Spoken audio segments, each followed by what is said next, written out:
ॐ विश्वं दर्पणदृश्यमाननगरी तुल्यं निजान्तर्गतं पश्यन्नात्मनि मायया बहिरिवोद्भूतं यथा निद्रया यः साक्षात् कुरुते प्रबोधसमये स्वात्मानमेवाद्वयं तस्मै श्रीगुरुमूर्तये नमः इदं श्रीदक्षिणामूर्तये बीजस्यान्तरिमाङ्कुरो जगदिदं प्राङ्निर्विकल्पं पुनः मायाकल्पितदेशकालकलना वैचित्रचित्रीकृतं मायावीव विजृम्भयत्यभिमहायोगी वयस्वेच्छया तस्मै श्रीगुरुमूर्तये नमः इदं श्रीदक्षिणामूर्तये तस्मै श्रीगुरुमूर्तये नमः इदं श्रीदक्षिणामूर्तये ॐ सहना भवतु सहनौ भुनक्तु सह वीर्यं करवावहै तेजस्विनावधीतमस्तु मा विद्विषावहै ॐ शान्तिः शान्तिः शान्तिः सदाशिवसमारम्भां शङ्कराचार्यमध्यमाम् अस्मदाचार्यपर्यन्तां वन्दे गुरुपरम्पराम् ॐ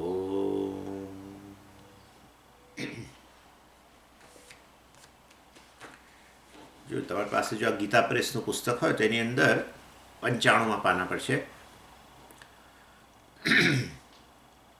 એમાં પહેલી જ લાઈનમાં કહ્યું, અનિત્યત્વ પ્રસંગાચ યદિ નામ જ્ઞપ્તિ જ્ઞાનમિતિ ભાવરૂપતા બ્રહ્મણઃ તથાપિ અનિત્યત્વં પ્રસજ્યેત પારતંત્રં ચ ધાત્વર્થાનાં કારકપેક્ષત્વાत् જ્ઞાનં ચ ધાત્વર્થઃ અતઃ અસ્ય અનિત્યત્વં પરતંત્રતા ચ. એટલે આ સત્યમ જ્ઞાનમ અનંતમ બ્રહ્મની જે વાત આપણે કરી રહ્યા છીએ એની અંદર આ આર્ગ્યુમેન્ટ પૂર્વ પક્ષીએ કર્યું કે બ્રહ્મ વાસ્તવમાં જો આત્મા હોય તો આત્મા તો જ્ઞાતાના રૂપમાં પ્રસિદ્ધ છે અને માટે બ્રહ્મને તમારે જ્ઞાતા કહેવો જોઈએ. તે તો તમે ના પાડો છો. જ્ઞાનમ શબ્દનો અર્થ તમે જ્ઞાતા કર્યો ત્યારે તમે ના પાડતા હતા. અને કહે છે કે જુઓ, બ્રહ્મ જ જ્ઞાતા હોઈ શકે, કારણ કે જે જ્ઞાતા હોય એ વાસ્તવમાં એનામાં ઈચ્છા રહેલી હોય. ઈચ્છા કોણ કરે? જેને જે વસ્તુની ઈચ્છા કરે એનું જ્ઞાન હોય. જે વસ્તુ છે અથવા એનો આવો ઉપયોગ છે એવી ખબર જ ન હોય અને એને એની ઈચ્છા થવાનો સંભવ જ નથી. જેને પણ ઈચ્છા થાય, જે પણ વિષયની ઈચ્છા થાય, એને એ વસ્તુનું જ્ઞાન હોય, સાચું ખોટું જેવું પણ હોય તો ખરું જ. ઘણીવાર ખોટું જ્ઞાન હોય એની ઈચ્છા કરતો હોય પછી પસ્તાય પ્રાપ્ત કરીને, એ જુદી વસ્તુ છે. એટલે એ રીતે બ્રહ્મપણને અમે એટલા માટે જ્ઞાતા કહીએ છીએ. આ જ્ઞાનમ શબ્દનો અર્થ, સત્યમ જ્ઞાનમ અનંતમમાં જ્ઞાનમ શબ્દનો અર્થ જ્ઞાતા અમે એટલા માટે જ કહી રહ્યા હતા કે જે જ્ઞાતા હોય એ જ ઈચ્છા કરે. તે તો શાસ્ત્રમાં કહ્યું છે કે બ્રહ્મ જે છે એણે જ ઈચ્છા કરી. સો કામયત, એણે ઈચ્છા કરી કે હું બહુ બની જાઉં, આમ તેમ વગેરે, કે આ જગતનું સર્જન કરું. જે પણ તો પછી એ ઈચ્છા કરી તો પછી એને જ્ઞાન હોવું જોઈએ, એટલે જ્ઞાતા હોવું જોઈએ. અને માટે બ્રહ્મને તમે આત્મા કહો છો તો પછી આ વાસ્તવમાં બ્રહ્મ જ્ઞાતા થઈ જશે એમ કે છે. અને બ્રહ્મ જ્ઞાતા થઈ જશે તો પછી વાસ્તવ આ જે છે બધું આ અનિત્યત્વ પ્રસજ્જિત. અનિત્યત્વ, કોઈ પણ જ્ઞાતા છે અનિત્ય જ હોય. તમે શ્રોતા તરીકે ક્યાં સુધી હો? હમણાં કલાક પછી કરતા બનો, કંઈક ચાલવા નીકળો, આ કરો તે કરો, જરૂર વચ્ચે જ્ઞાતા કશુંક સાંભળો, પાછા કંઈક જુઓ, જ્ઞાતા બનો ખરા, પરંતુ વાસ્તવમાં એ અનિત્ય છે. અર્થાત પાછા કરતા બનો, ભોગતા બનો, પાછા જ્ઞાતા બનો, ચાલતું રહે. પછી એમ કરતાં કરતાં જાગ્રત અવસ્થા પૂરી થઈ જાય તો તમે સૂઈ જાઓ તો જ્ઞાતા પણ ન રહો. એટલે જ્ઞાતા અનિત્ય હોય છે, વસ્તુ હકીકત જ છે. અને એ સિવાય કહ્યું કે તમે આ જ્ઞાનમ શબ્દનો અર્થ જ્ઞપ્તિ કરો છો ને, તે એમાં અમારા મનને તો વાંધો છે. જ્ઞપ્તિ એટલે ચૈતન્ય વગેરે આપણે તો કહીએ છીએ, પણ એ જ્ઞાનમ શબ્દનો અર્થ જ્ઞપ્તિ એટલે કે જાણવું. બસ આત્મા કેવો છે? સતત જાણે છે, જાણવાની જાણે કે ક્રિયા કરે છે. તો જાણવાની ક્રિયા કરતો હોય તો પછી હવે એ જાણવાની ક્રિયા જાણનારા વગર કેવી રીતે બને? એમ કે છે. જાણવાનો વિષય જે છે એ ન હોય તો કેવી રીતે જાણવાની ક્રિયા બને? જાણવાના સાધનો ન હોય તો કેવી રીતે જાણવાની ક્રિયા થાય? જાણવાની ક્રિયા જે છે કોઈક પર્ટિક્યુલર પ્લેસ, કોઈક પર્ટિક્યુલર જગ્યા, વિશેષ જગ્યાએ રહીને થતી હોય, એ પણ ન હોય તો કેવી રીતે થાય? એટલે તમે જાણવાની ક્રિયા કહો છો, એમાં પરતંત્રતા આવી જાય છે બધા કારકો ઉપર. એના જાણનારો, જાણવાનો વિષય, જાણવાના સાધનો, એ બધા પર પરતંત્ર બની જાય ને જાણવાની ક્રિયા તો. એટલે વાસ્તવની અંદર, અને પાછું અનિત્ય, એમાંય અનિત્યત્વ આવે. તમે ખાલી જ્ઞાનમ શબ્દનો અર્થ જ્ઞાતા ન કરો, ચાલો આત્મા કરો છો તમે, બ્રહ્મનો આત્મા કહો છો તો પછી તો જ્ઞાતા જ બની જાય. પરંતુ તમે જ્ઞાનમ શબ્દનો અર્થ જ્ઞપ્તિ કરો, જાણવું એવો અર્થ કરો, જાણવાની ક્રિયાના રૂપમાં કરો. ધાત્વર્થ બોલ્યા કરો છો. ધાતુનો અર્થ તો ક્રિયા. કોઈ પણ ધાતુનો અર્થ ક્રિયા છે. ધાતુ એટલે આ બધી સંસ્કૃત ભાષામાં જે ધાતુ છે ને, ગમ ધાતુ એટલે જવું, અને મન એટલે વિચારવું ને એવી રીતે એમ. એટલે જ્ઞાધાતુનો અર્થ જાણવું. બસ એટલો જ જ્ઞાનમ શબ્દનો અર્થ છે, બસ જાણવું. તો પણ એવા તો બસ સંસ્કૃતમાં બધી હજારો ધાતુ છે. એટલું જાણવું થોડું છે, બધી કેટલીય ધાતુ છે. ચાલવું ને બોલવું ને ખાવું ને પીવું ને બધી ધાતુઓ રહેલી છે. હવે જ્ઞાધાતુનો અર્થ જ તમે જ્ઞાનમ કરો એટલે બ્રહ્મને તમે ખાલી આટલો જ ધાતુનો અર્થ કરતા હો તો બીજી બધી ધાતુઓનો અર્થ પછી બ્રહ્મ ન રહ્યો, તો તમારું બ્રહ્મ અનંતમ કેવી રીતે બનશે? એટલે વાસ્તવની અંદર આ કંઈ તમારું અમને કંઈ બહુ બેસતું નથી. તમે આ જ્ઞાનમ શબ્દનો અર્થ જ્ઞપ્તિ કર્યા કરો છો ને, અને બ્રહ્મને આત્મા કહો છો ને, એ બધું કંઈ અમને મારા મનમાં બેસતું જ નથી. કશો વાંધો નહીં, નથી બેસતું તો અમે તમને બેસાડી આપી, બરાબર. એટલે પછી આપણે ઉત્તર આપવાનો શરૂ કર્યો. સિદ્ધાંતમાં કહ્યું, જુઓ, ન સ્વરૂપ અવ્યતિરેકે કાર્યત્વ ઉપચારાત આત્મન સ્વરૂપમ જ્ઞપ્તિ ન તતઃ વ્યતિરિચ્યતે અતઃ નિત્ય એવ. અનિત્યત્વનો પ્રસંગ જ નથી. અમે આ તમને કારણ આપીએ છીએ, એને કારણે બ્રહ્મ નિત્ય જ છે, આત્મા નિત્ય છે. કયા કારણો છે? તમે જ્ઞાનમ શબ્દ જે છે એ જ્ઞાનમ શબ્દનો અમે જ્યારે એમ કહીએ કે આ ધાતુનો અર્થ છે કે ભાવ, એને ભાવ પણ કહેવામાં આવે છે. ભાવાર્થ કહો, ધાતુનો અર્થ કહો. એ તો હવે આ શું, અમારી પાસે કોઈ રસ્તો જ નથી આવું તમને આવું કહેવા પાછળ. બીજો કોઈ અમારી પાસે વિકલ્પ નથી. કેમ? કારણ કે ભાઈ શબ્દો તો બધા જે વપરાતા હોય, ભાષા જે તમે વાપરો, એ ભાષામાં જે રહેલા શબ્દો હોય એનો જ પ્રયોગ કરવો પડે. અને વ્યવહારમાં બધા શબ્દો છે, જ્ઞાતા, જ્ઞેય, જ્ઞાન, વૃત્તિ જ્ઞાન વગેરે રહેલું જ છે. આ બધા શબ્દો છે, જાણીતા જ છે. એટલે વૃત્તિ જ્ઞાન એટલે મતલબ કે આ ઘટક જ્ઞાન, પટક જ્ઞાન, આપણા મનમાં જે ઉત્પન્ન થાય એને આપણે જ્ઞાન કહીએ છીએ ને, એ. એટલે આ બધા શબ્દો જ અમારે તો વાપરવા પડશે. જ્ઞાનમ શબ્દ માટે અમારે આમાંથી કંઈક લાવવું પડશે. જ્ઞાતા કે આ જ્ઞાન કે જ્ઞેય વગેરે એવી રીતે જ લાવવું પડશે. કારણ કે તમે તો એ જ શબ્દોથી પરિચિત છો. જ્ઞાનમનો અર્થ ચૈતન્ય, આવું તો તમે કોઈ દિવસ સાંભળ્યું જ નથી ને. એટલે અમે શું કરીએ? અમારે તો તમે જે શબ્દોથી પરિચિત છો અને અમે પણ જે શબ્દોથી પરિચિત છીએ, બંને જણા જેનાથી પરિચિત છે એ શબ્દોનો જ પ્રયોગ કરીને તમને બ્રહ્મનું જ્ઞાન આપવાનું છે. કોઈ આડાવડા શબ્દો બીજા અમે વાપરી શકવાના જ નથી. બ્રહ્મનું સ્વરૂપ કેવું છે સ્વામીજી? આત્મા કેવો છે? કપાઈ કઈ બીજા ઓટવાઈમાં એ શું બોલ્યા, એ શું બોલી ગયા? એટલે આવું કંઈક બોલું જે તમને ન સમજાય, જે મને ન સમજાય. આ કાકાભાઈ કે આ બધું હું પોતે કશું ના સમજી શક્યો, એટલે વક્તાએ નથી સમજી શકતો અને જે શ્રોતા છે એ નથી સમજી શકતો. પછી આત્માનું સ્વરૂપ જાણશે કેવી રીતે? જે શબ્દોનો પ્રયોગ કરવાથી તમને કશું સમજાતું જ નથી, તો એવા શબ્દોનો પ્રયોગ આત્મા માટે કરીને આત્મજ્ઞાન કેવી રીતે ઉત્પન્ન થશે? અને માટે અમારે તો પરિચિત શબ્દોનો જ પ્રયોગ કરવો પડશે. અહીંયા જ્ઞાનમ દ્વારા શાસ્ત્રની વિવક્ષા ચૈતન્ય જ છે, જ્ઞાન સ્વરૂપ જ છે. પણ અમે તમને આવું કહીશું કે જ્ઞાન એટલે તમારે સ્વરૂપ ગણવાનું. એ કહે છે અમે તો આવું સમજ્યા જ નથી. જ્ઞાન એટલે અમને તો એમ જ છે કે આપણા બુદ્ધિમાં જે ઉત્પન્ન થાય એ જ જ્ઞાન, બસ. એટલે અમે એનાથી આગળ તમે એ જ્ઞાન ન કહો તો જ્ઞાતા કહો, એ અમે ખબર છે, જ્ઞાતા જાણનારો, હા એ એમને સમજાય છે. બુદ્ધિમાં જે જ્ઞાન ઉત્પન્ન થાય એવો અર્થ કરો તો એમને વાંધો નથી. અથવા જાણવાનો વિષય બહારનો કોઈ પણ વિષય આ તે દુનિયાનો જેને જાણવાનો વિષય કહીએ આપણે, એવો જ્ઞેય શબ્દ માટે તમે જ્ઞાન શબ્દ વાપરો. આ સત્યમ જ્ઞાનમમાં રહેલો જ્ઞાન શબ્દ તમે જ્ઞેય માટે વાપરો તો પણ અમને વાંધો નથી. એનાથી આગળ કશું ના કહેશો. જ્ઞાન એટલે જ્ઞાન સ્વરૂપ ચૈતન્ય. આ શું લઈ આવ્યા તમે, એવું તમે તરત જ કહેશો. એટલે અમારે તો તમને જે પરિચિત શબ્દો છે એ પરિચિત શબ્દો જ તમને કહેવા પડશે, અને અમારા માટે પણ એ પરિચિત શબ્દો છે એમ કે છે.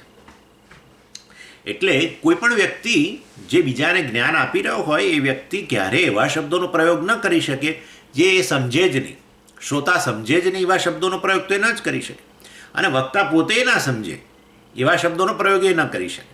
અને માટે વાસ્તવમાં શબ્દનો પ્રયોગ અમે આ કરીએ છીએ જે બધા વ્યવહારમાં વપરાય છે, બધા શબ્દો ભાષા મતલબ જે આપણો વ્યવહાર ચાલે છે, આ શબ્દ વ્યવહાર અને શબ્દ વ્યવહાર કહેવાય. અત્યારે આ તમારા અને મારા વચ્ચે વાર્તાલાપ ચાલી રહ્યો છે, હે ને, કમ્યુનિકેશન આપણે કહીએ, એને વ્યવહાર કહેવાય. એમાં તમને ખબર હોય એવા શબ્દો વાપરવા પડે ને મને ખબર હોય એ શબ્દ વાપરવા પડે. એટલે જ્ઞાનમ શબ્દનો પ્રયોગ શ્રુતિએ કર્યો એટલે તમારા મનમાં તો જ્ઞાન એટલે આપણા મનમાં જે ઉત્પન્ન થાય એ જ્ઞાન જ તમે સમજશો, અથવા જ્ઞાતા સમજશો, અથવા જ્ઞેય સમજશો. એટલે વ્યવહારમાં વપરાતા શબ્દો જે છે એનો પ્રયોગ કરવો પડે. તો એનાથી બ્રહ્મ જ્ઞાન થાય? ન થાય. કેમ ના થાય? કારણ કે બ્રહ્મ જે છે ક્યારેય વ્યવહારમાં આવતું જ નથી. બ્રહ્મ સાથે કોઈ વ્યવહાર જ થઈ શકતો નથી. બ્રહ્મ કે આત્મા જે છે ક્યારેય વ્યવહાર માટે ઉપલબ્ધ જ નથી. તો એવા આત્માનો નિર્દેશ કરવા માટે વ્યવહારમાં વપરાતા શબ્દો કામ ન લાગે. એટલે પણ છતાં હવે એવા શબ્દો હવે એ ન વાપરીએ તો તમે એવા શબ્દોનો પ્રયોગ ન કરીને કોઈ આડાવાળા શબ્દો બીજા વાપરીએ તો તમને આત્માનું જ્ઞાન ન થાય. અને આ જે શબ્દો વાપરીએ એ તો બધા વ્યવહારમાં વપરાતી વસ્તુઓ માટેના શબ્દો છે, બધા જ્ઞાતા અને જ્ઞાન અને જ્ઞેય અને આ બધું. અને ગમે તે ભાષામાં ગમે તે શબ્દ તમે લો ને, બધા વ્યવહારના જ શબ્દો છે. ઘડો વ્યવહારનો શબ્દ, મોબાઈલ વ્યવહારમાં શબ્દ, વ્યવહાર એની સાથે વ્યવહાર કરો છો ને તમે, હું બંને સમજી શકીએ છીએ. મોબાઈલ એટલે શું? ઘણીવાર એવા શબ્દો હોય કે તમને કદાચ ન ખબર હોય તો પહેલાં મારે તમને સમજાવવા પડે, પણ તમે તો સમજી જાઓ તરત કે હા બરાબર છે, આ વ્યવહારની જ વસ્તુ છે. કોઈ એવો વિષય હોય, જગતનો એવો કોઈ વિષય હોય તમને ના ખબર હોય અને હું શબ્દનો પ્રયોગ કરું, પછી મારે કહેવું પડે કે આ અનાજ એવો છે અથવા આનો આવો ઉપયોગ છે વગેરે વગેરે કરીને. પણ જે વ્યવહારમાં એટલે દુનિયાવી વિષયો માટે જ વાસ્તવમાં ભાષાઓનું નિર્માણ થયેલું છે. ભાષાઓના રહેલા શબ્દો દુનિયાવી વિષયો માટે છે બસ. જે બધા વ્યવહારમાં વપરાય છે, જેનું પ્રયોજન છે કોઈક એક નહીં તો બીજું પ્રયોજન છે, જે એવા બધા શબ્દો માટે વપરાય છે. જે દેશકાળમાં મર્યાદિત છે, જેનું એક વિશેષ રૂપ છે, એવા બધા માટે જ ભાષામાં શબ્દો છે. આવું બધું દેશકાળથી પર અને આવા કોઈપણ પ્રકારના રૂપથી પર ને એવા બ્રહ્મ માટે તો ખરેખર ભાષામાં કોઈ શબ્દ જ નથી. તો પછી ભાષામાં શબ્દ ન હોય તો હવે ભાષાનો પ્રયોગ કરીને તમે કેવી રીતે આ બ્રહ્મનું જ્ઞાન આપશો? ન જ આપી શકાય. તો પછી ચૂપ થઈ જાઓ સ્વામીજી. એટલે ભાષામાં વપરાતા શબ્દોનો જ પ્રયોગ કરીને જે ભાષાથી નિર્દેશ થાય એવા વ્યવહારિક વસ્તુઓથી પણ જે પર છે એનું જ્ઞાન આપવાનું છે. વ્યવહારમાં વપરાતા શબ્દો દ્વારા જ વ્યવહારથી પર આત્માનું જ્ઞાન આપવાનું છે. આ જ વસ્તુ મહત્ત્વની છે. એનીવે એટલે પછી આપણે એટલા માટે એવું કહીએ છીએ કે ભાઈ શબ્દ જે છે ને બે રીતે જ્ઞાન આપે. શબ્દ તમને એક તો સીધો તમારા મનમાં અર્થનું સ્ફુરણ કરે ને જ્ઞાન આપે. એ મેં તમને કહ્યું વિઝિટિંગ કાર્ડ એટલે તરત તમને થાય કે આવું કંઈક હશે. આ વિઝિટિંગ કાર્ડ, પેન તરત, ટેબલ ફટાક, વૃક્ષ થાય છે ને તરત સ્મરણ. એ બધા કારણ કે આ બધું તમે જાણો છો અને હું જાણું છું. બધા વ્યવહારના શબ્દો છે, દુનિયાવી વિષયોના માટે વપરાતા શબ્દો છે. દુનિયાવી વિષયોને એની સાથેના સંબંધિત શબ્દો છે. એટલે એ બધું એવી રીતે જે શબ્દ બોલો અને સીધું અર્થનું સ્ફુરણ થાય છે ને એ બ્રહ્મ નથી. બરાબર છે ને? તો દુનિયાવી વિષય છે. એટલે કોઈ પણ શબ્દનો વાચ્યાર્થ બ્રહ્મ નથી એમ કહેવાનો આશય છે. વાચ્યાર્થ એટલે આવો સીધો અર્થ. ઘડો શબ્દ બોલો ને તમારા મનમાં એક ઘડો આવ્યો, ટેબલ બોલ્યું ને તમારા મનમાં એક ટેબલ શબ્દ. અમારા મનમાં કશું થતું જ નથી, તો પછી એનો અર્થ કે તમને એ શબ્દ સમજાયો નથી. શબ્દની સમજ એટલે શબ્દને અનુરૂપ અર્થનું સ્ફુરણ. અને હું આટલા બધા શબ્દો બોલે જ જાઉં છું તો તમે મને અટકાવીને પૂછતા નથી કે સ્વામીજી આ તમે શું બધું બોલો છો, એ જ અમને ખબર નથી પડતી, એક પણ શબ્દ અમને નથી સમજાતો. તો એનો અર્થ એવો થયો કે તમને આ ભાષાનો જ પરિચય નથી. મતલબ કે આ ભાષા બોલું છું એમાં વપરાતા શબ્દો તમને સમજાય છે. એ સમજાય છે એટલે કે શું? સમજ એટલે શું? શબ્દના અર્થનું મનમાં સ્ફુરણ, એને જ તો સમજ કહેવાય, બીજું કઈ સમજ છે? એટલે એ સમજ દ્વારા કોઈક ને કોઈક વિષયનું સ્ફુરણ થાય છે. મેં કહ્યું ને હમણાં વિઝિટિંગ કાર્ડ ને ક્લિપ ને ટેબલ ને ફલાણું ને મોબાઈલ ને કમ્પ્યુટર ને વાયર, વૃક્ષ, આકાશ, પર્વત, એ બધા બોલો એટલે તમને અર્થનું સ્ફુરણ થાય છે. એ તો કોઈ એટલે એનો અર્થ એવો થયો કે શબ્દનો સીધો અર્થ જે સ્ફુરે છે, જેને વાચ્યાર્થ કહેવાય, એ બ્રહ્મ નથી. અને તો પછી વાસ્તવની અંદર એ તો એ શબ્દથી ઉત્પન્ન થતું એક પ્રકારનું જ્ઞાન છે. બીજું શબ્દથી ઉત્પન્ન થતું જ્ઞાન છે જેમાં વાચ્યાર્થને બદલે લક્ષાર્થ લેવામાં આવે છે. અને જેમ આપણે આ વાત મેં પહેલાં કરી જ ગયો છું કે સત્ય શબ્દનો પ્રયોગ કર્યો તો સત્ય શબ્દ કોઈ દિવસ આવું સત્ય એટલે હું આવું કોઈએ કહ્યું હજુ સુધી? સત્ય એટલે આ હું આત્મા આવું કોઈએ ના કહ્યું. સત્ય એટલે આપણે તો આટલું જાણીએ, જે સાચું બોલે એનું નામ સત્ય, અથવા અત્યારે જે દેખાય એ સત્ય. બસ આપણને તો આટલી જ સમજ છે. એ એનો વાચ્યાર્થ કહેવાય. આવો સત્ય શબ્દ હું બોલું એની સાથે તમારા મનમાં તો આવું સ્ફુરણ થયું કે જે સાચું બોલે એ સત્ય, સાચું બોલનાર. આજે જે બોલ્યો એ કાલે બોલે, એ જ પરમ દિવસે કે, ચોથે દિવસે પણ એ જ કે, વર્ષ પછી પણ એ જ કે, સહેજ પણ ફેરફાર ન કરે જે બોલ્યો એમાં, તો આપણે કહીએ કે હા એ સાચા બોલો છે. આપણે તો સત્ય શબ્દનો આવો અર્થ સમજીએ છીએ. અથવા સત્ય શબ્દ એટલે સ્વામીજી આ જગત સત્ય છે, અત્યારે આપણને અનુભવ થાય છે ને, માટે એ આ જગતને માટે હું સત્ય છે એવો શબ્દ વાપરી શકું એમ. આપણી તો આ જ સમજ છે. ના, સત્યમ બ્રહ્મ એટલે કે હું સત્ય છું. આ શું બોલ્યા?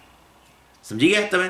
એટલે સત્ય શબ્દનો સીધો અર્થ તમારા મનમાં જે સ્ફુરે છે એ તો બ્રહ્મ નથી, એ તો આવું બધું સાચા બોલવું અથવા જગત જે અત્યારે અનુભવાય છે એને માટે એવો અર્થ છે. હવે એ અર્થ અહીંયા ના લઈ શકાય. કેમ ના લઈ શકાય? બ્રહ્મ માટે એ અર્થ કેમ ના લેવાય?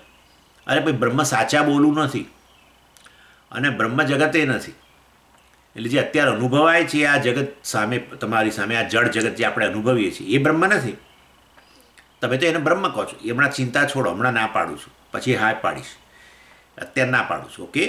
એટલે વાસ્તવમાં હા, એટલે તમારા મનમાં થાય આમ તો હું આખો દાડો હાથ આમ કરીને બોલ્યા કરે છે સ્વામીજી, અને અત્યારે કે ભાઈ આ જગત બ્રહ્મ નથી, અત્યારે રાખવા. એટલે સત્ય શબ્દ જે છે એના દ્વારા તમે કહો કે આ જગત અત્યારે મને જે હું અનુભવ કરું છું, સ્વામીજી હું તમારા શરીરનો હું અત્યારે અનુભવ કરી રહ્યો છું, જોઈ રહ્યો છું, માટે તમારું શરીર સત્ય છે. બસ. અથવા આ તમારા હાથ આમ કરી રહ્યા છો એ હું અનુભવી રહ્યો છું, માટે એ વસ્તુ સત્ય છે. આપણી તો આવી જ સમજ છે. આ બધાની આ સમજ છે ને એ છીછરી સમજ જ છે જ્યાં સુધી શાસ્ત્ર પાસે ના આવીએ ત્યાં સુધી. અહીંયા તો કહે છે સત્ય એટલે વાસ્તવમાં કેવું છે? આત્મા, બ્રહ્મ. અને એટલે શું પણ? એટલે કે એ તો એ સત્ય બ્રહ્મ કે આત્મા તો અનંત છે. ઓ બાપરે, આ ક્યાંથી આવ્યું? અમને તેમ કે આ જગત સત્ય છે. ના, જગત સત્ય નથી, જગત જડ છે. કારણ કે સત્ય શબ્દ અહીંયા જે વાપર્યો છે એ તો બ્રહ્મ માટેની, બ્રહ્મ જ્ઞાનમ છે, ચૈતન્ય છે, ચેતન છે. તો પછી જડ ના હોઈ શકે, હે ને? તો પછી એનો અર્થ એવો થયો કે વાસ્તવમાં એ સત્ય શબ્દની સમજ અહીંયા શાસ્ત્રમાં જુદી છે. એટલે સત્ય શબ્દનો તમારા મનમાં અત્યારે જે અર્થ સ્ફુરે છે એને બાજુએ રાખવો પડશે, વાચ્યાર્થને બાજુએ રાખવો પડે, અને એને બદલે બીજો અર્થ જે છે એ લેવો પડે. એને બદલે બીજો અર્થ. શાસ્ત્રમાં સત્ય શબ્દનો અર્થ જે છે એ અનંત કહ્યું, એને જ્ઞાનમ કહ્યું. એટલે આ જગત જે અત્યારે અનુભવાય છે એ જળ જગત માટે સત્ય શબ્દ નથી વપરાયો. હા, ચેતન માટે. જ્ઞાનમ એટલે ચેતન, ચૈતન્ય. એટલે સત્યમ શબ્દને જ્ઞાનમ શબ્દ સાથે સાંકળવાનો છે, કારણ કે સત્યમ જ્ઞાનમ અનંતમ બ્રહ્મ છે. માટે એ સત્ય શબ્દ જ્ઞાનમ, જે જ્ઞાન છે, ચૈતન્ય છે, એ જ સત્ય છે. તો પછી આ જળ જગત ન લઈ શકાય, અને સાચું બોલવું પણ ન લઈ શકાય. હવે સાચું બોલવું હોય તો વસ્તુ અનિત્ય છે. હમણાં બોલ્યો બરાબર, સાચું બોલ્યો, પણ એ તો ક્યાં સુધી બોલ કંઈ 24 કલાક થોડું કોઈ બોલ કરે છે. હમણાં બોલ્યો, હવે બંધ થઈ ગયો. હવે કાલે કદાચ કંઈક જે પણ કહેશે એ સાચું નીકળશે, ચાલો બરાબર છે, પરંતુ સાચું બોલવું એ પણ અનિત્ય વસ્તુ છે ને, એ અર્થ નહીં લઈ શકાય અહીંયા. અનંત કહ્યું ને, અનંત એટલે શું? અનંત એટલે શું? કે જેની કોઈ મર્યાદા જ નથી કાળમાં, એને અનંત કહેવાય. અને માટે વાસ્તવની અંદર આ સમજી લેજો, આ બધી આ જ સમજ છે. વેદાંત એટલે આ ખરું વેદાંત આ છે. હું તો બહુ સાચું કહી દઉં તમને પહેલાં. અમે તો અત્યારે વેદાંત ભણીએ છીએ, બધું વેદાંત બરાબર ભણો છો, બધું બરાબર. આ હું અત્યારે જે ભણાવું છું એ જ વેદાંત છે. આ ન આવે ત્યાં સુધી જીવનમાં રસ ના આવે. જીવનનો જે ખરો રસ પ્રદાન કરનાર છે આ વસ્તુઓ છે. કારણ કે હું તમારી વાત કરું છું, અને આ સમજ જો તમારી આવી જાય તો તમારા જીવનમાં ભય ન રહે, ને ક્લેશ ન રહે, કકળાટ ન રહે, ફરિયાદ ન રહે, આ બધું ન રહે. અને જીવનમાં આનંદ આવે એના માટે જ ચાલી રહ્યું છે આ બધું, એના માટે ચાલે છે. બાકી બધું છે સરસ, બહુ સરસ, એ બધાની જરૂર છે, પરંતુ એ બધી વસ્તુ કેવી છે, એમ ઉપરથી છે.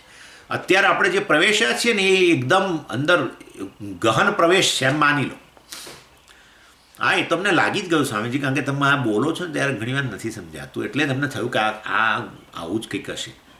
એટલે એવું જ છે, એવું જ છે, ખરેખર એવું છે. પણ આ વસ્તુ એટલે હું રિપીટ કરું છું કે આજે નહીં કાલે સમજી જ જવાશે. એક ચેલેન્જ તરીકે જ લેવાનું વસ્તુને, ચેલેન્જ તરીકે એટલે અહીંયા અભિમાન નહીં, પણ કે ભાઈ કેમ ન સમજાય આપણને. બધી આખી દુનિયા આપણે બધી સમજી ગયા છીએ ને આટલા 60-70 વર્ષમાં અમે તો સ્વામીજી બહુ દિવાળીઓ જોઈ બેઠા, બરાબર છે. એટલે બધું સમજીને બેઠા છો તમે, લોકોને સમજો છો, બધાને સમજો છો. પણ જે મુખ્ય સમજ છે આ છે તમારી પોતાની સમજનારાને આપણે નથી સમજતા. આ તકલીફ છે. આપણે આખી દુનિયાને સમજીએ છીએ અને આપણે આપણી જાતને સમજનારા કહીએ છીએ, હે ને. અમે આખી દુનિયાની સમજ ધરાવનારા. એ સમજ ધરાવનારો ખરેખર કોણ છે એની જ સમજ નથી, એની જ સમજ નથી. અને એટલે મુશ્કેલી છે. આખી દુનિયાની સમજ હોય અને સમજનારો પોતાને ન સમજતો હોય તો કોઈ જીવનની સમસ્યાઓ જાય નહીં. અને સમજનારો પોતાને સમજી ગયો હોય અને તો દુનિયાને સમજી જાય, સાચા અર્થમાં દુનિયાને સમજી જાય, એવું છે. સમજનારો પોતાને સમજી જાય તો આખી દુનિયાએ સમજાઈ જાય, અને તો કોઈ સમસ્યા નથી. સમજનારો પોતાને ન સમજે ને દુનિયાને સમજે તો સમસ્યાઓનો પાર નથી. અને સમજનારો પોતાને સમજી જાય અને સાથે દુનિયાને સમજી જાય, કશું કર્યા વગર, દિવાળીઓ જોયા વગર. હા, દિવાળીઓ જોયા વગર નચિકેતા સમજી ગયો. 7 વર્ષનો બાળક કેટલી દિવાળીઓ જોયેલી? 5-6 કેટલી? 7 વર્ષનો બાળક આખી દુનિયા સમજી ગયો. વિચાર કરો તમે, આખી દુનિયા એની સામે રજૂ કરવામાં આવી યમરાજા દ્વારા. આ લઈ જા, તે લઈ જા. આ દુનિયા નહીં, પાછી બીજી દુનિયાએ બતાવી એને. હા, પેલામાં ઇમ્પોર્ટેડ બધી સ્ટફ બધો બતાવ્યો. હા, પેલી કાર આપું તને, પેલું લઈ જાય, આમ લઈ જાય, તેમ લઈ જાય. મારા જ બધું રવા દો તમારી પાસે. હા, આ જે સમજનારો છે, દુનિયાને સમજવા નીકળ્યો છે, એની સમજ આપી દો મહારાજ, એવું કહ્યું એણે. એવું છે. એની કહેવાનો આશય એવો છે કે વાસ્તવમાં આ મુખ્ય વસ્તુ છે, એટલે આના ઉપર ધ્યાન કેન્દ્રિત કરજો. એટલે સત્યમ શબ્દ જે છે એને જ્ઞાનમ શબ્દ વગેરેની સાથે સાંકળતા હોવાને કારણે જે આપણી સત્યની સમજ છે, આ જગત અત્યારે અનુભવાય જ માટે સત્ય છે, એવી જે આપણી સમજ છે ન કામ કરે. જગત તો જડ છે. અને અહીંયા સત્ય શબ્દ પેલા જ્ઞાનમ માટે વપરાયો છે, બ્રહ્મ માટે વપરાયો છે, ચૈતન્ય માટે વપરાયો છે, માટે જડ વસ્તુનો અંદર સમાવેશ નથી. માટે આ સત્ય શબ્દની અર્થ જુદો છે. અને પછી આપણે બધો અર્થ કરેલો હતો. એટલે સત્યને તો અનિત્ય સત્ય બની ગયું, હે ને. સાચું બોલવું વગેરે કહો તો અનિત્ય. અરે જગત કોને સત્ય સમજી? જગત સત્ય જ્યારે, પણ જગત તો બદલાઈ રહ્યું છે સતત, અનિત્ય છે.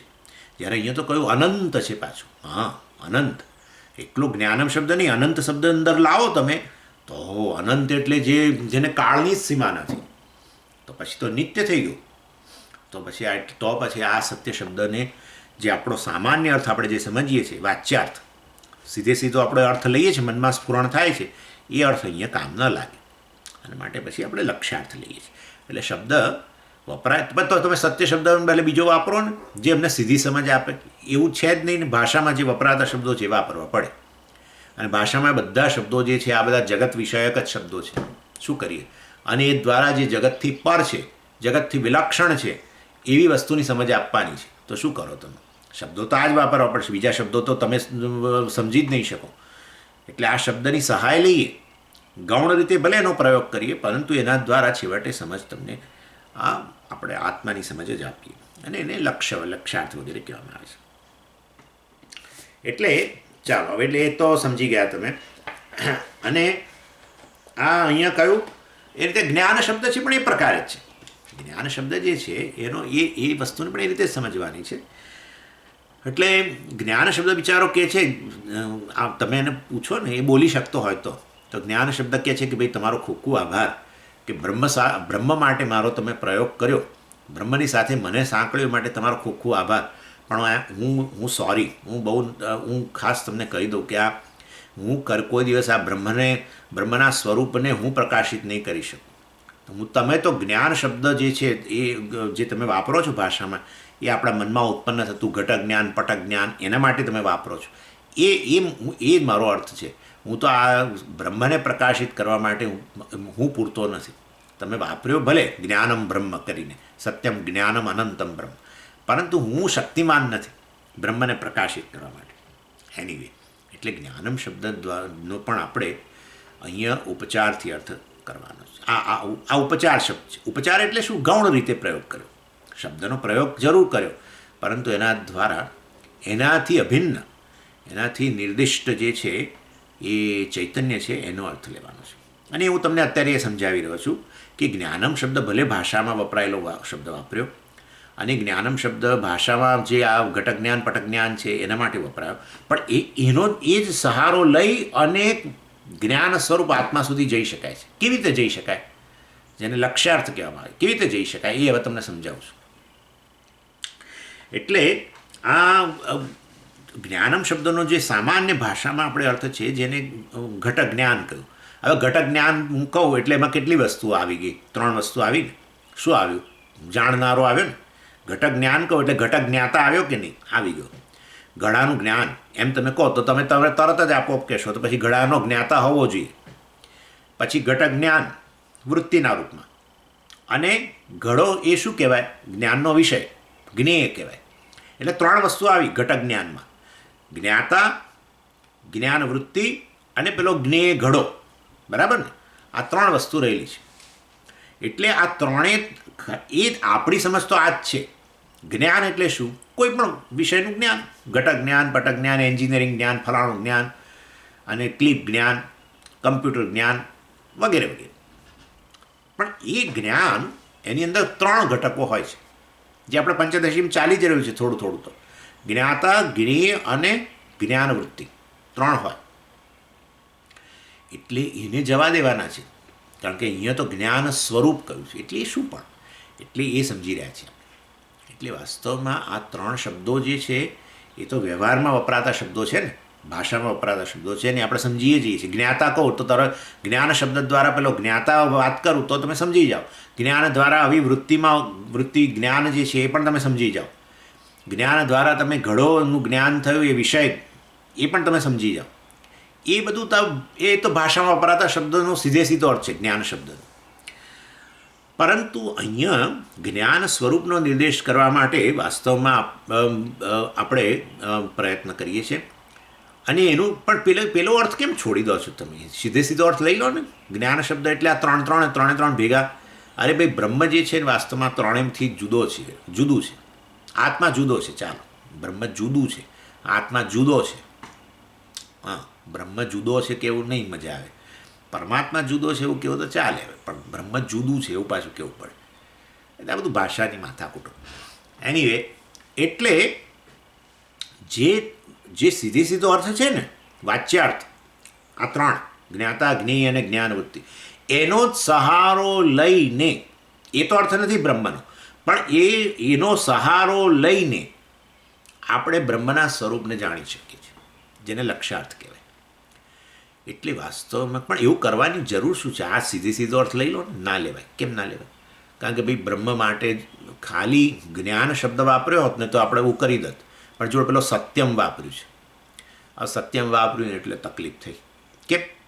કારણ કે આ જ્ઞાતા શબ્દ લો, જ્ઞાન શબ્દનો માં ત્રિપુટી છે, હે ને? જ્ઞાતા, જ્ઞેય અને જ્ઞાન, વૃત્તિ જ્ઞાન, એ બધા અનિત્ય છે. અનિત્ય છે તો પછી સત્ય શબ્દ નહીં. સત્ય એટલે જે વાસ્તવમાં જે ક્યારેય જાય જ નહીં એ સત્ય કહેવાય. તો પછી આ તો જ્ઞાતા તો આવે છે ને જાય છે. જ્ઞાન વૃત્તિ ઉત્પન્ન થઈને ગઈ. જ્ઞેય વસ્તુ જે છે એ પણ સતત બદલાય છે. અત્યારે તમને મારું જ્ઞાન થઈ રહ્યું છે, હમણાં અડધો પોણો કલાક પછી તમે બીજી કોઈ વસ્તુનું જ્ઞાન, પછી ત્રીજી વસ્તુનું જ્ઞાન. તો વિષય સતત બદલાય છે. જ્ઞાન વૃત્તિ એને અનુરૂપ બદલાય છે. જ્ઞાતાએ બદલાય છે. ઘડાનો જ્ઞાતા ને પછી ટેબલનો જ્ઞાતા ને, અને એ સિવાય જ્ઞાતા બિચારો થાકી જાય પછી જાગ્રત કાળે તો ઊંઘી જાય, જ્ઞાતા જ જતો રહે. તો એનો અર્થ એવો થયો કે તો ભાઈ સત્યમ ના કહેવાય. જ્ઞાનમ શબ્દનો અર્થ જો તમે જ્ઞાતા કરો, સીધો અર્થ લઈ લો, તો પછી સત્ય શબ્દને કાઢી નાખવો પડે. તો ન કરાય. શ્રુતિ કહે છે કે જે જ્ઞાનમ બ્રહ્મ છે એ જ સત્યમ બ્રહ્મ છે. બ્રહ્મ સત્ય પણ છે અને જ્ઞાન પણ છે. તો પછી જ્ઞાનમ શબ્દનો અર્થ જ્ઞાતા ન લઈ શકાય. એની એવી રીતે વૃત્તિ જ્ઞાન પણ ન લઈ શકાય, અને એ રીતે જ્ઞેય પણ ન લઈ શકાય. બધા અનિત્ય છે. માટે આ ત્રણનો બાદ કરી દેવો પડશે. ત્રણનો બાદ કરીને ત્રણથી સંબંધિત જે છે વાસ્તવમાં એ ત્રણેય જેને કારણે સંભવે છે એ કેવળ જ્ઞાન સ્વરૂપ ચૈતન્ય છે. એને એ અર્થ લેવાનો છે. એટલે ભાષ્યકારે એટલે કહ્યું સ્વરૂપ અવ્યતિરેકે કાર્યત્વ ઉપચારાત.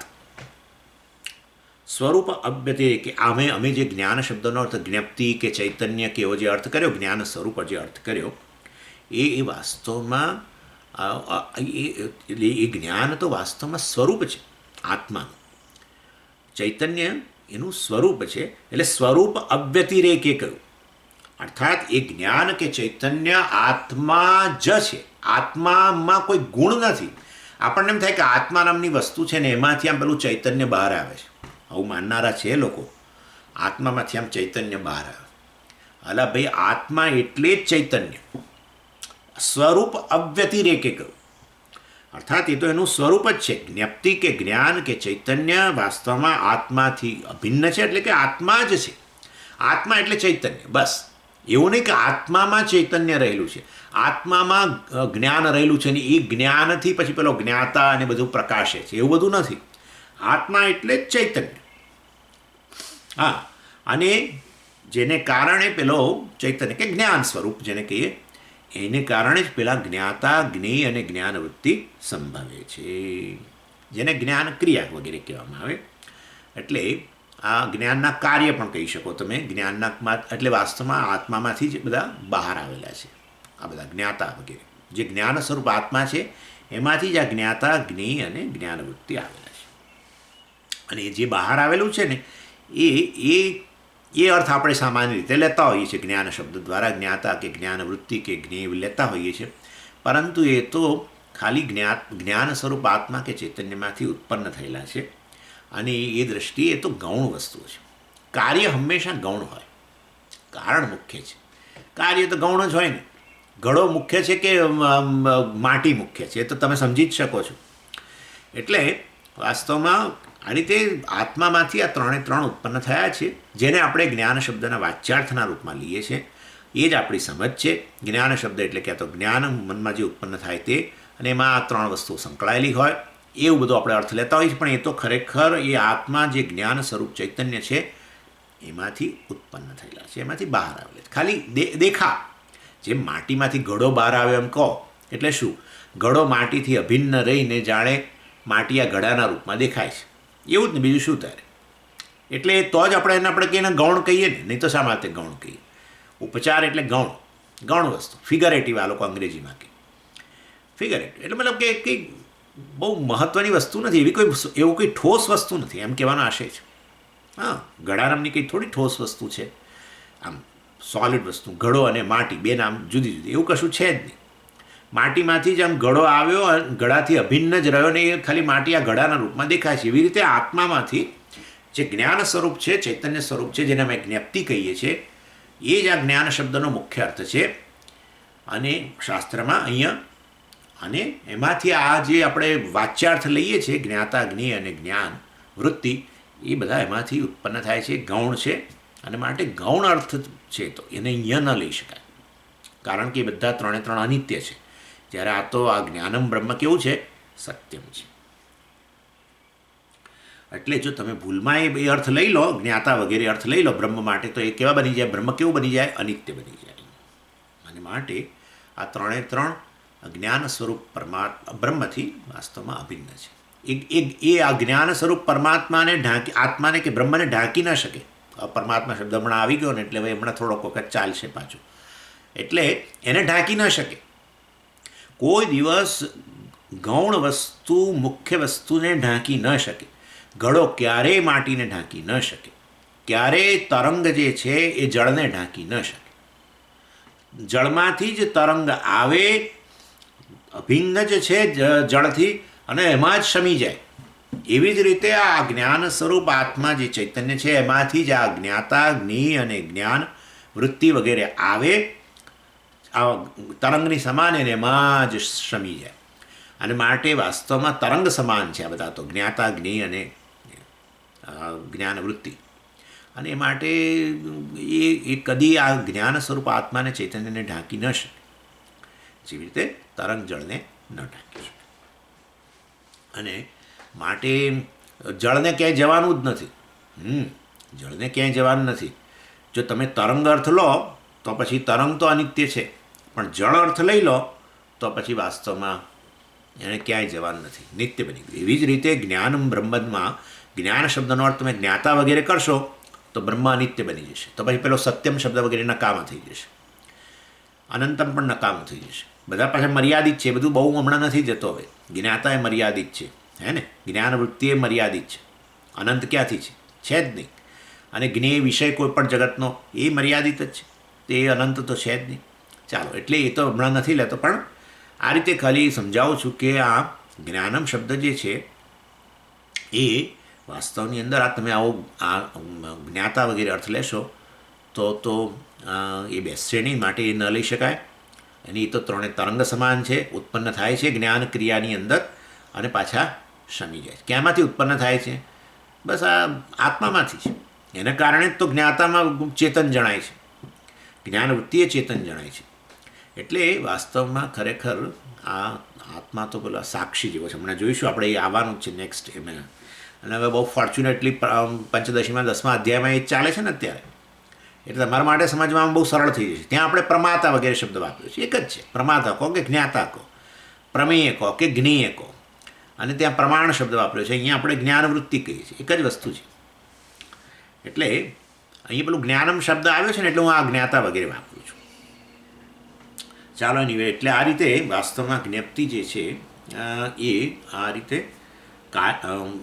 એને એટલે આ રીતે ગૌણ અર્થમાં તમે એને જ્ઞપ્તિ કહેતા હોય, જાણવાની ક્રિયા વગેરે કહેતા હો, અને એને અનિત્ય કરતા હો, તો એ વસ્તુ નથી. અમે ગૌણ અર્થમાં જ બધું જ્ઞપ્તિ. તમે જ્ઞપ્તિ એટલે પેલી જાણવું, અને જાણવું એટલે જાણવાની ક્રિયા, અને એમાંથી પછી તમે લઈ આવ્યા જ્ઞાતા, જ્ઞેય અને જ્ઞાન વગેરે. એના વગર શક્ય ન બને ક્રિયાને એવું બધું કહેતા હતા. પણ અમે અર્થ લેતા નથી. આ જ્ઞપ્તિ એટલે અમારો અર્થ અમારા મનમાં તો સ્પષ્ટ છે, અને અમે તમને ફરી કહીએ છીએ કે જ્ઞાન સ્વરૂપ છે, ચૈતન્ય સ્વરૂપ છે, જેમાંથી આ ત્રણે ત્રણ ઉત્પન્ન થાય છે. એ પેલા તરંગ સમાન છે. જેમ તરંગ જળથી અભિન્ન હોય છે, એવી રીતે આ ત્રણે ત્રણ જ્ઞાન સ્વરૂપ ચૈતન્યથી કેવા છે? અભિન્ન છે, મિથ્યા છે. ઉપચાર એટલે મિથ્યા. હા, મિથ્યા. ઘડો મિથ્યા કહેવાય. ઘડો માટીમાંથી ઉત્પન્ન થાય, માટીથી અભિન્ન જ રહે, અને માટીમાં જ સમાઈ જાય, પાછો માટી જ બની જાય. એટલે ખાલી એને ઉપચાર કહેવાય. એવી રીતે આ ત્રણે ત્રણ ઉત્પન્ન થાય છે. જ્ઞાન ક્રિયામાં ત્રણે ત્રણ રહેલા છે ને એ ત્રણે ત્રણ ઉત્પન્ન થાય છે. જેને આપણે વ્યવહારમાં જ્ઞાન શબ્દથી કહીએ છીએ એ આ ત્રણ વસ્તુ છે. મિથ્યા વસ્તુનો નિર્દેશ કરેલા છે. પરંતુ બ્રહ્મા આવું નથી. એમાં તો અહીંયા જ્ઞાન શબ્દ દ્વારા ત્રણે ત્રણને પણ ઉત્પન્ન કરનાર, એમને અસ્તિત્વ પ્રદાન કરનાર, અને છતાં એનાથી વિલક્ષણ એવું જ્ઞાનમ બ્રહ્મ જે છે, ચૈતન્ય છે, એનો નિર્દેશ કરીએ છીએ. એટલે આ રીતે અમે સહારો લીધો એનો, આ ત્રણનો સહારો. કારણ કે ત્રણે મિથ્યા છે ને, એટલે મિથ્યા શાનાથી સંબંધિત હોય? સત્ય સાથે સંબંધિત હોય. હું જ્યારે ઘડોને મિથ્યા કહું તો એ ઘડો શેનાથી સંબંધિત થાય? માટીથી આપોઆપ સંબંધિત થાય. હું મિથ્યા કહી દઉં એટલે. હા, સ્વામીજી એને મિથ્યા કહે છે તો પછી સત્ય વસ્તુ ત્યાં હોવી જ જોઈએ. હા, સત્ય વસ્તુ એનાથી સંબંધિત હોવી જ જોઈએ. જ્યારે હું કહું સર્પ મિથ્યા છે એટલે આપોઆપ તમે કહેશો તો પછી સત્ય વસ્તુ કંઈક હોવી જ જોઈએ. એટલે પછી કહું કે રજ્જુ સર્પ, રજ્જુ એ અધિષ્ઠાન છે, સત્ય વસ્તુ છે. એવી રીતે આ ત્રણે ત્રણને જ્યારે એમ કહીએ કે આ જે છે જ્ઞાનમ શબ્દથી નિર્દિષ્ટ ત્રણ શબ્દો જે અર્થ જે છે જ્ઞાતા વગેરે, એ મિથ્યા છે.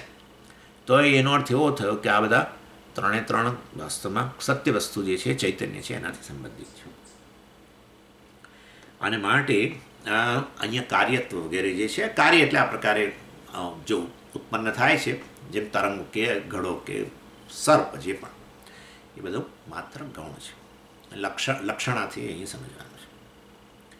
અને વાસ્તવમાં એટલે એ રીતે આ આત્મા જે છે કેવું છે, આ જ્ઞાન સ્વરૂપ. એટલે આ રીતે જ્ઞાન સ્વરૂપ એટલે કેવો કહેવાય ખબર છે? એક સ્વયં પ્રકાશ. જેમ આપણે આ સૂર્ય કેવો જે છે, જેમ સ્વયં પ્રકાશ છે એવું, એટલે આત્મા પણ આવો સ્વયં પ્રકાશ છે. જ્ઞાન સ્વરૂપ એટલે સ્વયં પ્રકાશ છે. જે જ્ઞાન સ્વરૂપ હોય એને એનું જ્ઞાન પ્રાપ્ત કરવા માટે કશાની મદદ ન લેવી પડે. જે સ્વયં પ્રકાશ હોય એને પ્રકાશિત કરવાની જેમ જરૂર ન પડે, એવી રીતે જે જ્ઞાન સ્વરૂપ હોય, ચૈતન્ય હોય, એને એનું જ્ઞાન પ્રાપ્ત કરવાની કશાને જરૂર ન પડે. એ પોતે જ પોતાની જાતને પ્રગટ કરે. હા, તો એવા જ્ઞાન સ્વરૂપ આત્માનો નિર્દેશ માટે અમે આ જ્ઞાનમ શબ્દ વપરાયો છે. અને એમાં પેલી લક્ષણા કરીને જોવાનું છે. લક્ષણા એટલે આ રીતે એને ઇનડાયરેક્ટ અને પરોક્ષ રીતે એ સમજવાનું છે. સીધો અર્થ તમારા મનની અંદર જ્ઞાતા વગેરે આવે છે એ અહીંયા લેવાનો નથી.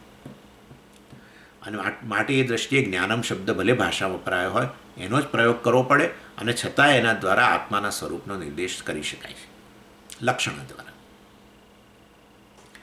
અને માટે આત્માના સ્વરૂપમ જ્ઞપ્તિ, જ્ઞપ્તિ આત્માનું કે જ્ઞાન કે ચૈતન્ય આત્માનું સ્વરૂપ છે. ન તતઃ વ્યતિરિચ્યતે, એ આત્મા કરતાં અન્ય ન હોઈ શકે.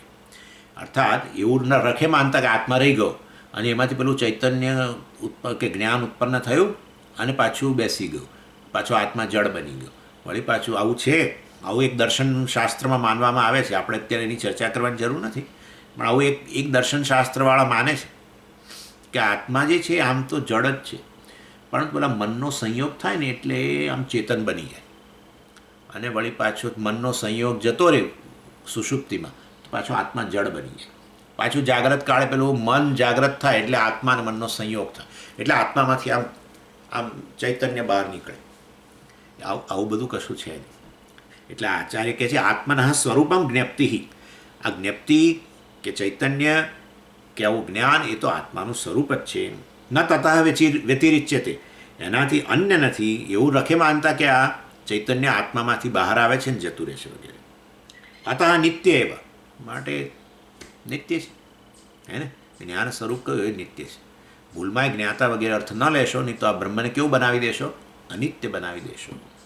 કેવળ ચૈતન્ય જ્ઞાન સ્વરૂપ અર્થ લેવાનો છે.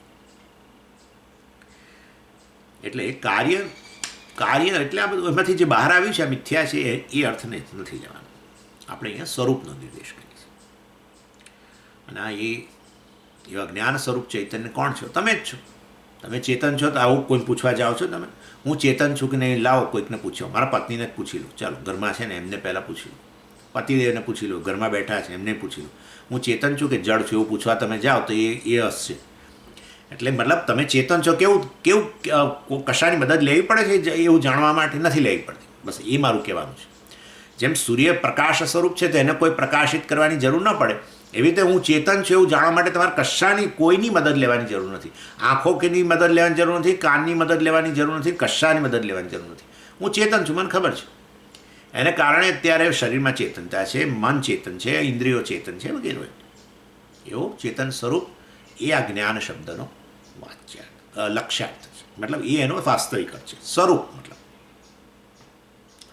ચાલો આગળ પછી કહે છે તથાપી બુદ્ધે ઉપાધિ લક્ષણાયા ચક્ષુરાદિ દ્વારૈ વિષયાકાર પરિણામિન્યા ये शब्दादि आकारा अवभासाः ते आत्मविज्ञानस्य विषयभूताः उत्पद्यमानाः एव आत्मविज्ञानेन व्याप्ताः उत्पद्यन्ते.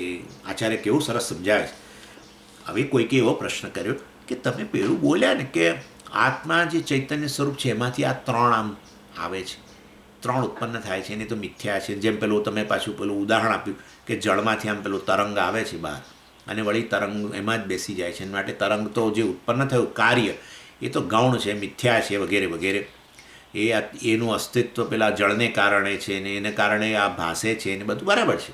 પણ આ અહીંયા સમજાવો ને આ કઈ રીતે આત્મામાંથી કેવી રીતે આ બધા જ્ઞાતા અને આ બધી વસ્તુ આવી, એ કઈ રીતે બની, એવું કઈ રીતે?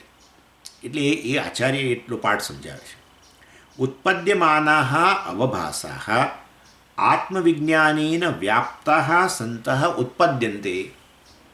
આ મુખ્ય વાક્ય છે. આટલું મોટું જે હમણાં આપણે ભાષ્ય વાંચી ગયા એમાંનું આ મુખ્ય વાક્ય છે કે આ બધા જે મનમાં આપણી જે વિવિધ વૃત્તિઓ ઉત્પન્ન થાય છે, જેના દ્વારા જ્ઞાન થાય છે, એટલે આપણે જ્ઞાન વૃત્તિ જ કહીએ છીએ ને. અને એ વાસ્તવની અંદર શેમાં કેવી રીતે ઉત્પન્ન થાય છે, તો આખી પ્રક્રિયા સમજાવે છે આચાર્ય. એટલે કહે છે કે વાસ્તવમાં એ બધી જે વૃત્તિઓ જે છે એ બધી જ વૃત્તિઓ દ્વારા જગતનું જ્ઞાન થાય છે. શબ્દાકાર, હું તમને ખાલી કહી દઉં હમણાં. એક તો શબ્દાકાર વૃત્તિ. હું અત્યારે બોલું છું તો તમારા મનની અંદર તમે સાંભળી શક્યા છો, મતલબ કે તમારા મનમાં એ શબ્દની વૃત્તિ ઉત્પન્ન થઈ. શબ્દ એટલે મારા શબ્દો, આ સાઉન્ડ, હે ને?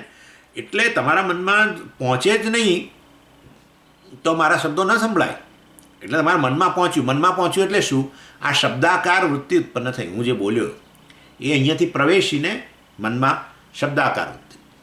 પછી તમે કશુંક જોઈ રહ્યા છો, મને જોઈ રહ્યા છો, તો મારું આ જે રૂપ જે છે એ તમારા મનની અંદર રૂપાકાર વૃત્તિ ઉત્પન્ન થાય. પછી તમે કશીક વસ્તુનો સ્વાદ લેતા હો. ઘણી વાર એવું કરતા હોય, બેઠા બેઠા લોકો આમ તો સ્વામીજીને બધા ખબર ના પડે જ પાછું આમ તો. એટલે અહીંયા ઝૂમની અંદર બેઠા બેઠા કેટલાક લોકો ઊભા થાય, પાછા કંઈક સિંગદાણા લઈ આવે અંદર જઈને, પાછા આવીને પાછા ખાતા બેસી જાય. કંઈક સ્વામીજી ક્યાં જોવાના છે બધાને? સ્વામીજી તો પોતાને જોતા હશે એવું લાગે છે આમ તો. એટલે કેટલાય લોકો ઊભા થાય અત્યારે ચાલુ ક્લાસ, કારણ કે અહીંયા આ ક્લાસ તો આ ક્લાસમાં આ મજા છે કે ગમે ત્યારે ઊભા થવાય, આડા પડાય, આમ થાય તેમ થાય, રસોડામાં જઈને પાછા આવાય અને કંઈક ચાવતા અવાય, જઈને એક પ્રેશર કુકરની સીટી વગાડીને પાછા આવી જવાય. બધું જ કરી શકાય. આ એવા પ્રકારનો ક્લાસ છે અત્યારે. અથવા બહાર જઈને એમ કોઈકને ફોન કરીને વળી પાછા 5 મિનિટ પછી આવીને બેસી જાય, બધું કરી શકાય નહીં. તો ઇન શોર્ટ કહેવાનો આશય એવો છે કે રૂપાકાર વૃત્તિ પણ મનમાં ઉત્પન્ન થાય, શબ્દાકાર વૃત્તિ ઉત્પન્ન થાય. કશું મોંમાં મૂકો તો એના સ્વાદનું જ્ઞાન થાય છે ને, એટલે મનમાં વૃત્તિ. સ્વાદ જ્ઞાન એટલે શું? મનમાં વૃત્તિ ઉત્પન્ન થઈ. એટલે આ 5 પ્રકારની વૃત્તિઓ મનમાં ઉત્પન્ન થાય.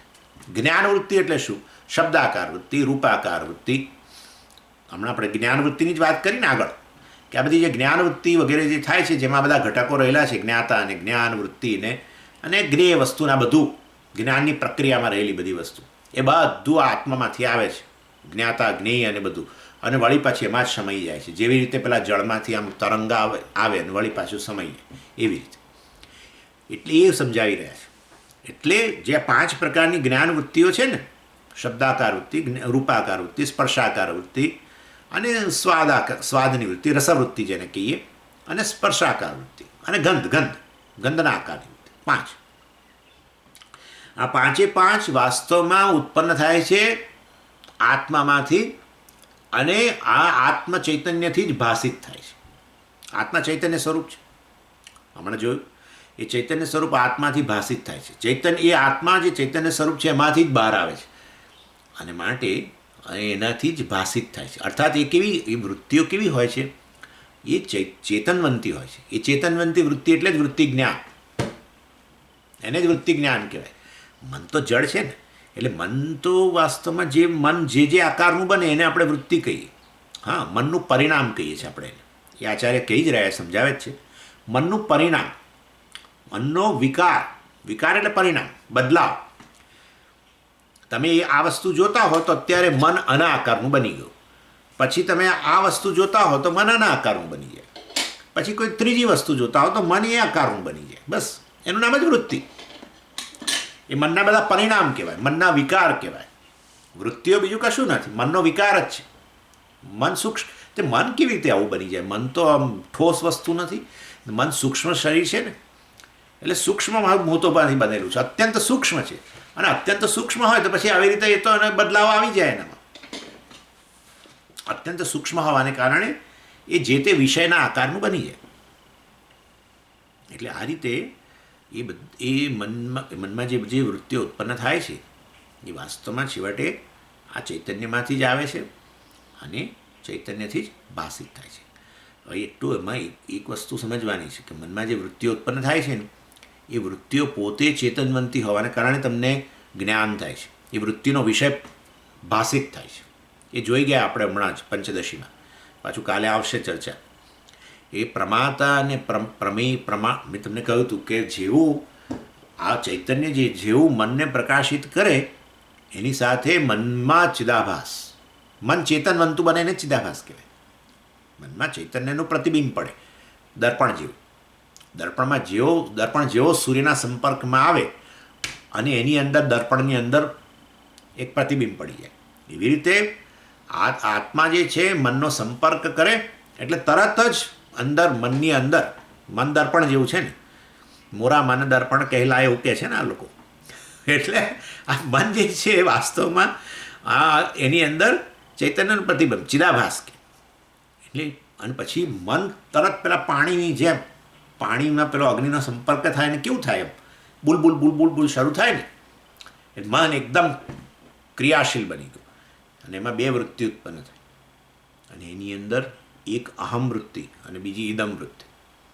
અને અહમ વૃત્તિ એ પ્રકાશિત થવાની જ છે, ચિદાભાસ વાળી જ છે.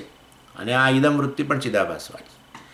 અને અહમ વૃત્તિ જે છે જેવી ચિદાભાસ વાળી છે એને આપણે શું કહીએ છીએ?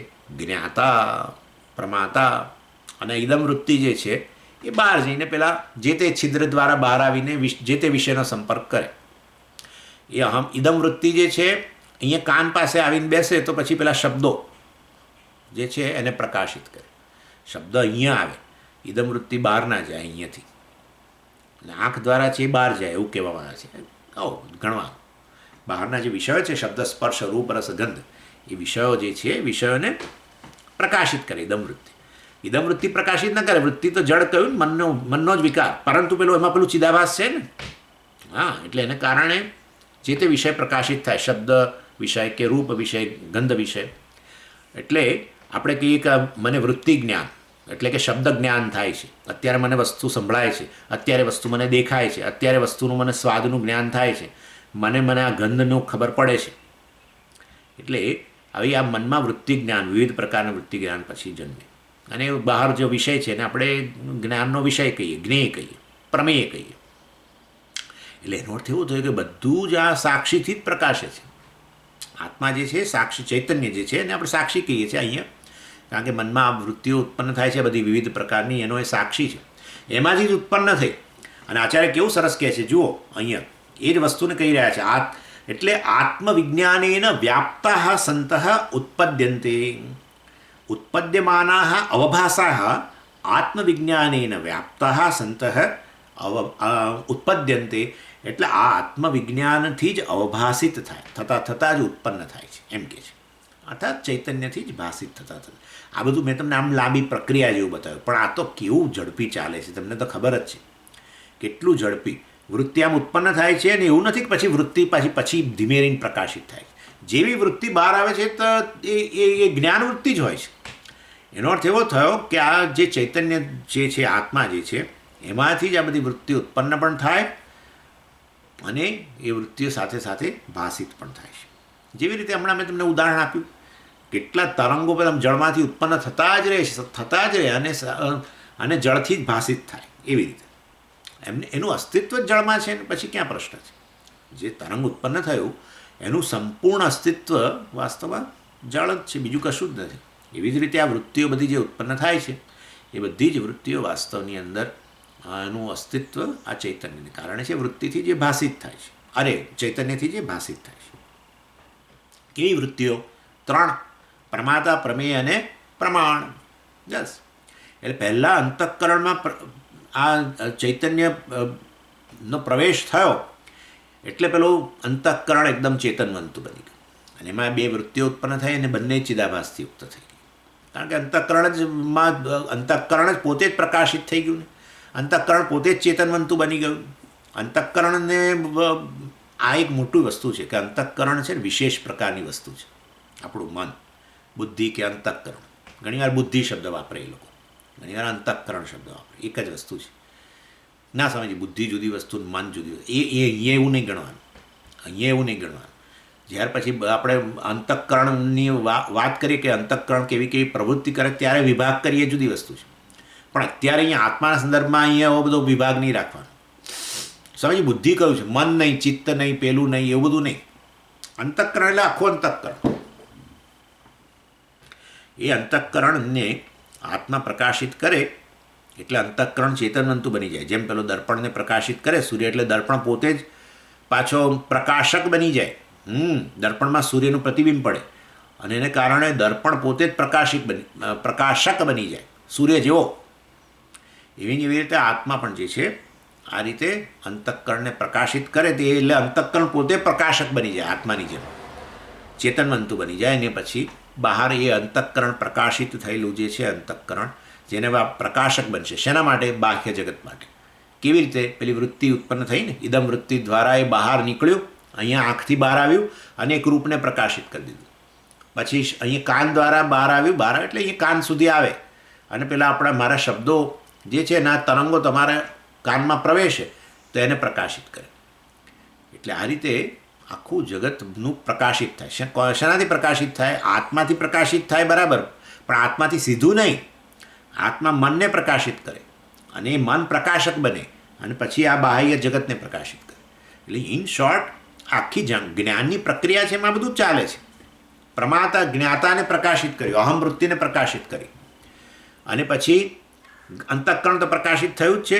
એટલે પ્રમાણ તો પ્રકાશ કે જ્ઞાન તો વૃત્તિ જન્મવાની જ છે અને પેલી ઇદમ વૃત્તિ દ્વારા બહારનો વિષય પણ પ્રકાશિત થાય. એટલે આ રીતે જ્ઞાતા, જ્ઞેય અને જ્ઞાન બધું વાસ્તવમાં શેનાથી? આત્મામાંથી જ આવેલું છે અને આત્માથી જ પ્રકાશિત થયેલું છે. ત્રણે ત્રણનું અસ્તિત્વ આત્માને કારણે જ છે. બરાબર, આપણે બુદ્ધિના સંદર્ભમાં, અંતઃકરણના સંદર્ભમાં એને સાક્ષી કહીએ, પણ મૂળ તો વાસ્તવમાં આત્મા જે છે સમગ્ર જગતનું અધિષ્ઠાન. અને એ આત્મા અહીંયા અંતઃકરણની વૃત્તિના સંદર્ભમાં એ સમગ્ર જગતનું અધિષ્ઠાન આત્મા જે છે, બ્રહ્મ જે છે, એને અહીંયા આપણે અંતઃકરણના સંદર્ભમાં એનો સાક્ષી કહો, આ વૃત્તિઓનો સાક્ષી. એટલે બધી જ વૃત્તિઓ વાસ્તવમાં ચૈતન્યમાંથી જ ઉત્પન્ન થઈ છે અને એનું સ્વરૂપ પણ આ બધી વૃત્તિઓનું સ્વરૂપ પણ ચૈતન્ય જ છે, કારણ કે એનાથી અભિન્ન છે. જેવી રીતે કોઈ પણ તરંગનું સ્વરૂપ શું છે? જળ જ છે. એવી રીતે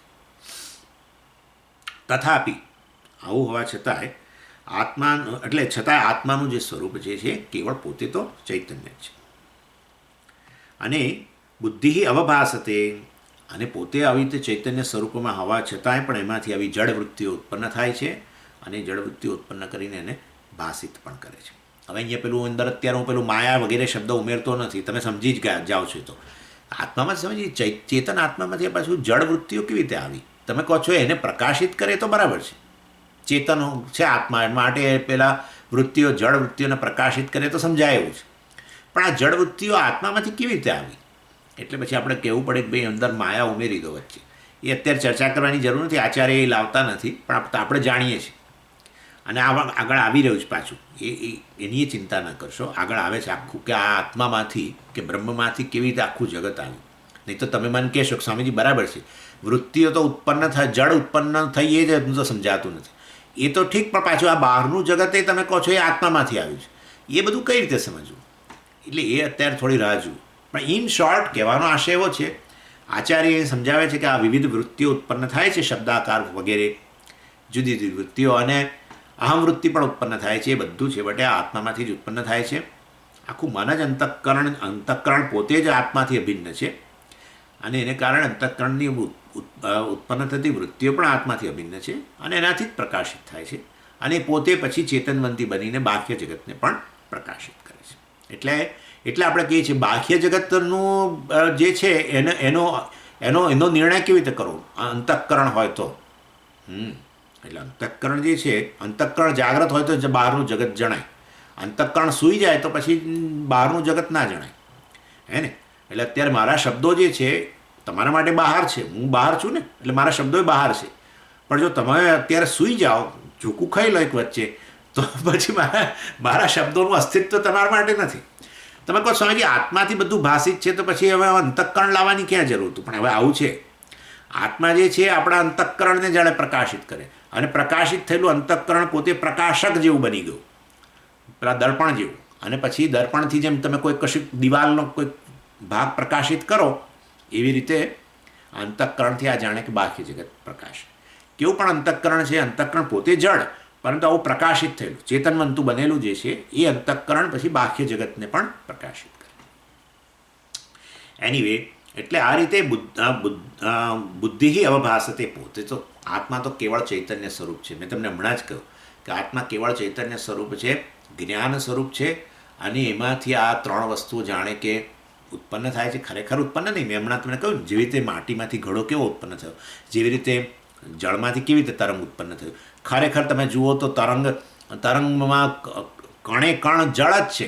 તો ભાઈ સ્વામીજી, જળમાંથી આ ઉત્પન્ન થયેલું જળ જ હોય તો કશાની ઉત્પત્તિ જ કેવી રીતે સમજવી? આ તો ખાલી આભાસ, મેં કહ્યું ને, આવો આભાસ, નામરૂપનો આભાસ થાય ને.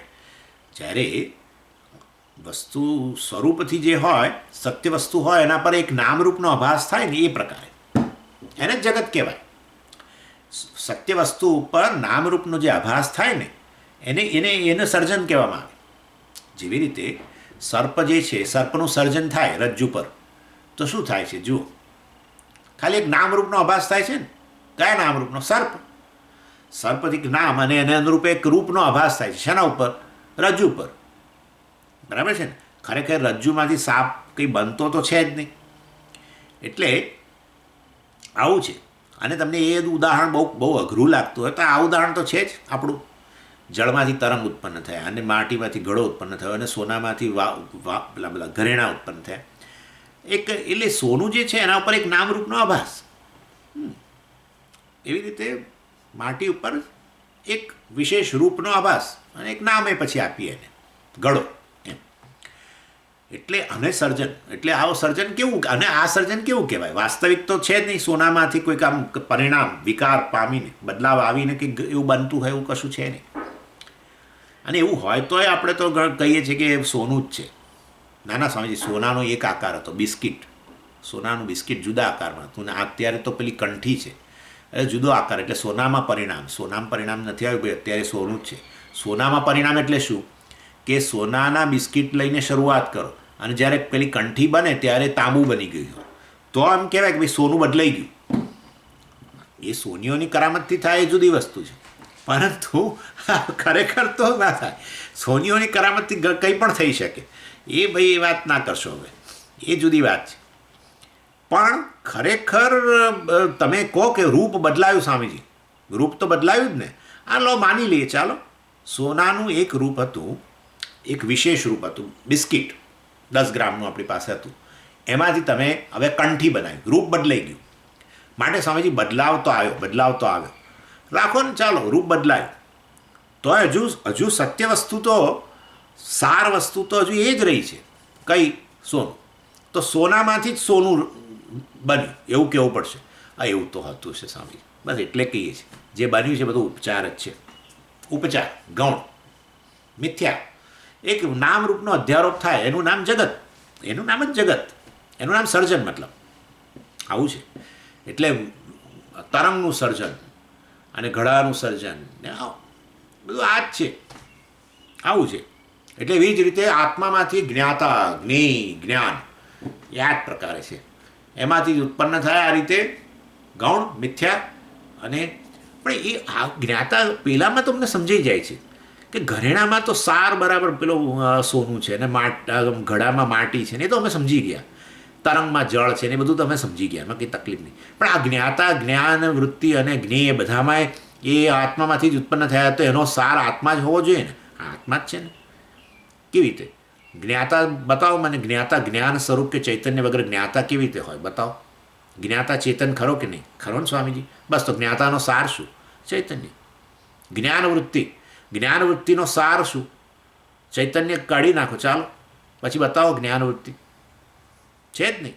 જ્ઞેય વસ્તુ, જગત જ્ઞેય વસ્તુ જે છે એમાંથી ચૈતન્ય કાઢી લો, છે પણ જ કાઢી લો, અથવા તો એ ભાસી રહ્યું છે એ જ કાઢી લો, તો પછી રહેવાનું જ નથી કશું.